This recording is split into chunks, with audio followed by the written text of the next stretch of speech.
नमस्कार। आज online class में बीएड फर्स्ट प्रथम वर्ष प्रथम प्रश्न पत्र चाइल्डहुड एंड ग्रोइंग अप के बारे में हम अध्ययन कर रहे हैं, जिसमें तीसरी यूनिट किशोरों के बारे में हम अध्ययन कर रहे हैं। किशोरों की व्यवहार संबंधी कठिनाइयाँ लगभग 8 प्रकार की थी, जिनका हमने अध्ययन कर लिया है। उनके समाधान के बारे में भी अध्ययन कर लिया है। तो इसी प्रकार किशोरों के अनुभव निर्माण की प्रक्रियाएं दोनों ही अनेक प्रकार की घटनाओं, तथ्यों एवं परिवेश से प्रभावित होती है। तो हमारा जो नेक्स्ट टॉपिक होगा वह इनको प्रभावित करने वाली घटनाओं से संबंधित होगा, जैसे कि शहरीकरण है, आर्थिक है, सामाजिक परिवर्तन है, राजनीतिक परिवर्तन का क्या प्रभाव पड़ता है। तो आज से हम एक नया टॉपिक शुरू करेंगे, जिसमें किशोरों के निर्माण एवं अनुभवों पर, जैसे शहरीकरण का प्रभाव।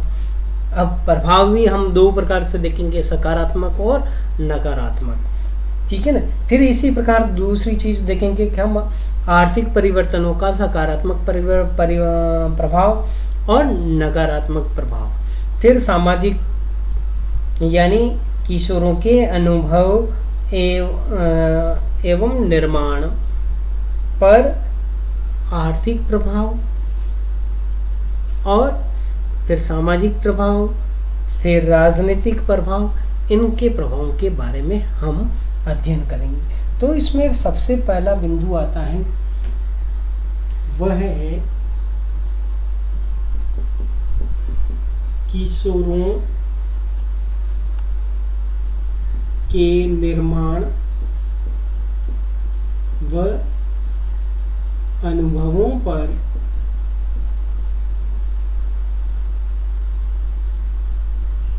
शहरीकरण का प्रभाव।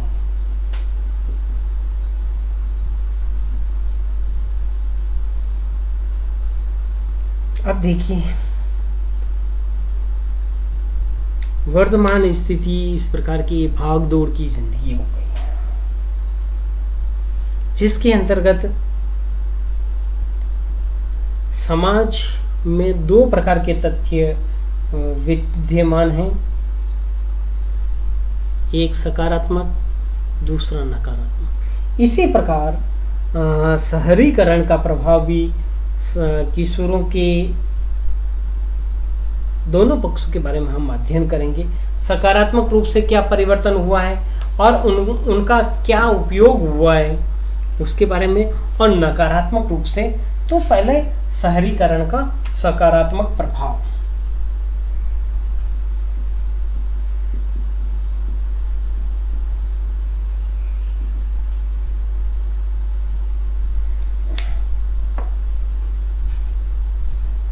देखिए, सकारात्मक प्रभाव के अंतर्गत शहरीकरण की व्यवस्था, वैज्ञानिक दृष्टिकोण का विकास किशोरों के व्यक्तित्व में होता है, क्योंकि शहरों में अधिकतर क्या होते हैं, उद्योग विकसित होते हैं, जिससे क्या कि उनको उद्योग की अधिकता पाई जाती है, जिससे क्या होता है, उन्हें नवीन तकनीक का अधिक से अधिक उपयोग करने का अवसर प्राप्त हो जाता है, जिससे क्या होता है, छात्र वैज्ञानिक व्यवस्था में अधिक विश्वास करने लग जाते हैं। ये पहला। फिर शहरी क्षेत्र में सुविधाएं भी बढ़ जाती है, शिक्षा की व्यापक सुविधाएं हो जाती है, आवागमन की भी सुविधाएं हो जाती है, किशोरों को पर्याप्त शिक्षा के अवसर मिल जाते हैं। भाई इस विद्यालय में यह सब्जेक्ट नहीं है तो दूसरे विद्यालय में प्रवेश ले सकता है, जबकि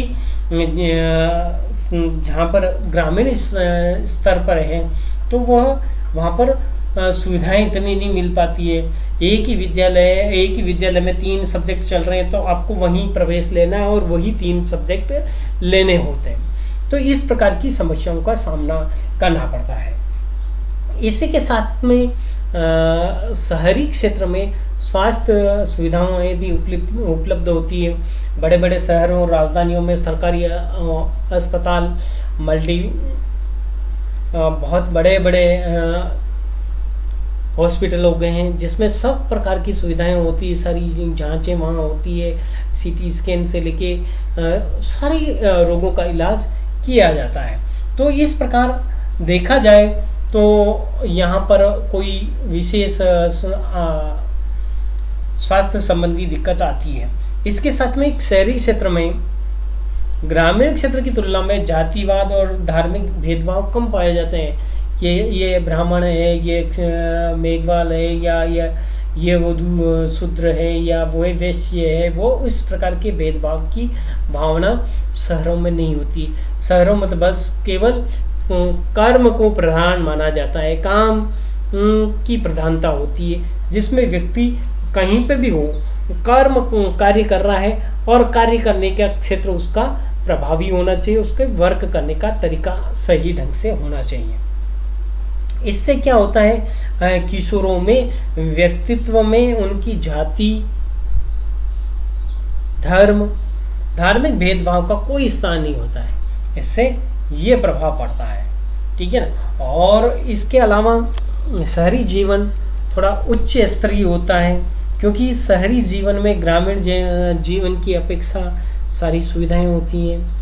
घर में ट्यूबवेल है तो पानी की सुविधा है, तो बालक या परिवार के लोग उस पानी का अधिक से अधिक उपयोग कर सकते हैं। वरना क्या होता है कि ग्रामीण इलाके में नल की सुविधा कम है, तो नल आते नहीं हैं और तो पानी के लिए दिक्कत का सामना करना पड़ता है। तो इस प्रकार व्यक्तित्व निर्माण पर इसका सकारात्मक प्रभाव पड़ता है। फिर शहरी व्यवस्था में किशोर अपने कर्तव्य और अधिकारों के प्रति जागरूक होते हैं। एक और वे अपने कर्तव्य का पालन करना चाहते हैं, तो दूसरी ओर वह अधिकारों की मांग भी करते हैं। यानी उनके व्यक्तित्व में जागरूकता होती है। वह चाहे बेरोजगारी हो, महंगाई हो, इससे संबंधित जितने भी आंदोलन होते हैं तो उसमें शहरी युवा बढ़ चढ़ कर भाग लेता है। इसका सकारात्मक रूप होता है। इसी के साथ में शहरी व्यवस्था में व्यावसायिक शिक्षा को बहुत बढ़ावा देता है, जिससे क्या होता है, जैसे 12th करते ही या 10th करते ही बालक ITI कर देता है और ITI करके आसपास की जो औद्योगिक क्षेत्र हैं उसमें वह जॉब करना प्रारंभ कर देता है। तो यह है उसका सकारात्मक पक्ष है। इसके अलावा शहरी व्यवस्था में मनोरंजन के बहुत अधिक साधन मिल जाते हैं, जैसे मल्टीप्लेक्स मिल जाते हैं। इसके अलावा सिनेमा हॉलों की संख्या मिल जाती है। इसके अलावा रंगमंच के लिए नाटक मंचन का अलग से। इससे क्या होता है, छात्रों के व्यक्तित्व में खेल के मैदान भी मिल जाते हैं, तो यहाँ सारी सुविधाएं मिल जाती है, उसमें सर्वव्यापकता रहती है।